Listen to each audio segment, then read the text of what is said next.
Travis Kelce is famous for his powerhouse presence on the football field, but lately, it's his off-field moves that have everyone talking. As he gets ready to marry international superstar Taylor Swift, the NFL tight end is rewriting the script on what it means to plan a celebrity wedding. Instead of following the well-worn path of extravagant venues, endless guest lists, and over-the-top Instagram moments, Travis is taking an approach that feels refreshingly human. In a world where celebrity unions are usually public spectacles, his style has become a talking point that reaches far beyond the sports pages and pop culture headlines. The curiosity isn't just about who will be there or what Taylor will wear, but about the spirit of the celebration itself. What makes this so compelling is that Travis isn't obsessed with the visuals or the guest count. He's thinking about the energy in the room, the comfort of his friends and family, the laughter that might bubble up between bites of wedding cake, and whether or not people will walk away feeling like they were part of something real. It's a philosophy that's both disarmingly simple and surprisingly radical, especially in an age where so much of life is curated for public consumption. The first hint of Travis's unique mindset came during an episode of the New Heights podcast, a show he hosts with his brother Jason. The podcast is usually a place for playful banter and inside jokes, but when the topic turned to Travis's engagement, things took a more thoughtful turn. Instead of dodging questions about wedding plans or making vague promises about epic parties, Travis opened up. He joked about bachelor party rumors, brushing them off with a laugh, but then got serious. He talked about his hope that every guest would feel at ease, that no one would be forced into awkward small talk or left out of fun. He didn't want anyone sitting next to strangers just because tradition demanded it. If he couldn't picture people genuinely enjoying each other's company, he'd rather keep the invitation list short and sweet. In that moment, the podcast became more than just entertainment. It became a window into the values shaping one of the most anticipated weddings in recent memory. For Travis, these choices aren't about making a statement or grabbing headlines. They're about honoring the relationships that matter most and making sure the people who show up feel truly welcome. When he introduced Taylor as his fiancée to his teammates, he wasn't thinking about paparazzi or press releases.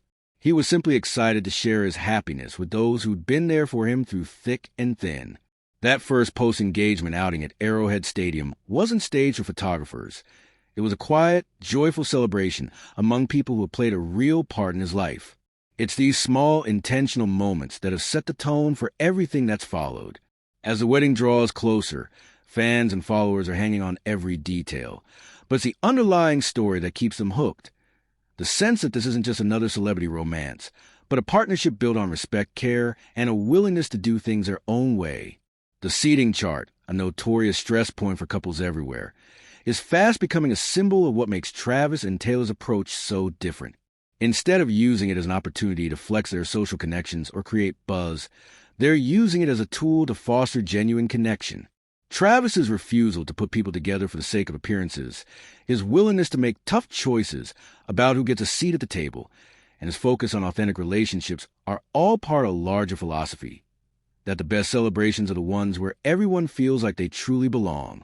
For a couple living their lives in the public eye, this is no small feat. Every move is watched and analyzed, every decision dissected by fans and commentators. Yet, they've managed to carve out a space for privacy, holding back the details that matter most and sharing only what feels right.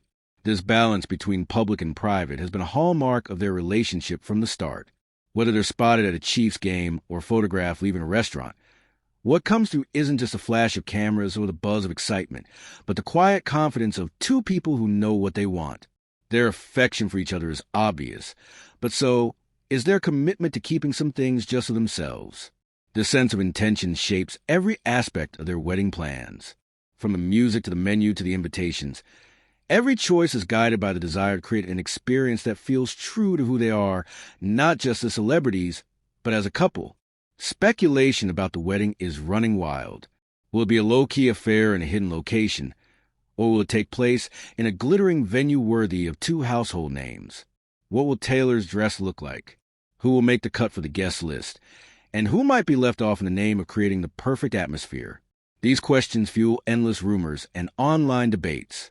But for Travis and Taylor, the real focus stays on the people in the room and the memories they'll make together. It's not about outshining other celebrity weddings or setting social media ablaze.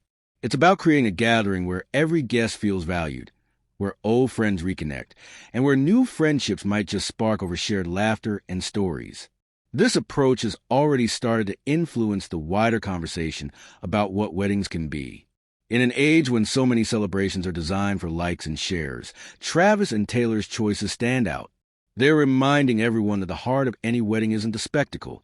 It's the feeling in the room, the sense of belonging, the joy that comes from being surrounded by people who truly care.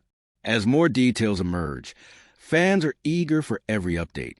They want to know about the dress, the food, the music, the vows. But what keeps them coming back isn't just curiosity about the logistics. It's the sense that this is a love story unfolding in real time, with all the excitement, uncertainty, and hope that comes with it.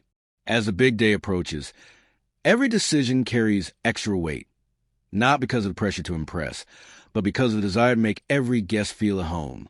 Travis's seating rule, simple as it might sound, is a powerful reminder that the best celebrations are built on a foundation of real connection. It's a philosophy that extends beyond the wedding itself, shaping the way Travis and Taylor approach their entire relationship, whether they're introducing each other to family, sharing private milestones, or making rare public appearances. The focus is always on what feels right for them. In the end, the story of Travis Kelce and Taylor Swift's wedding is about more than just two famous people tying the knot.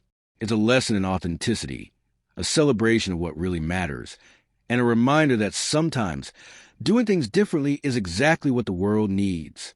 As fans await the next chapter, the anticipation is about more than just a wedding. It's about the journey, the choices, and the promise of a celebration that will be remembered for all the right reasons. Stay tuned, because if the lead-up is any indication, the best is yet to come.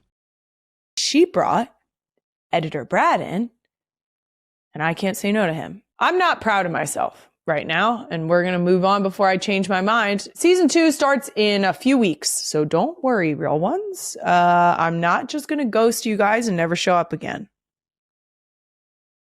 Have you seen the Brittany Broski gif of her like, that we're going to be back, guys. We already have some guests lined up.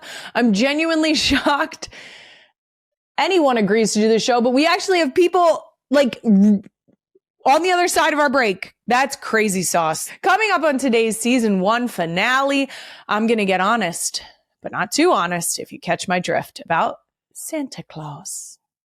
Then you guys know Spotify Wrapped. Well, we're doing an NGL Wrapped. And look at the wildest headlines that came out of season 1. That's so good.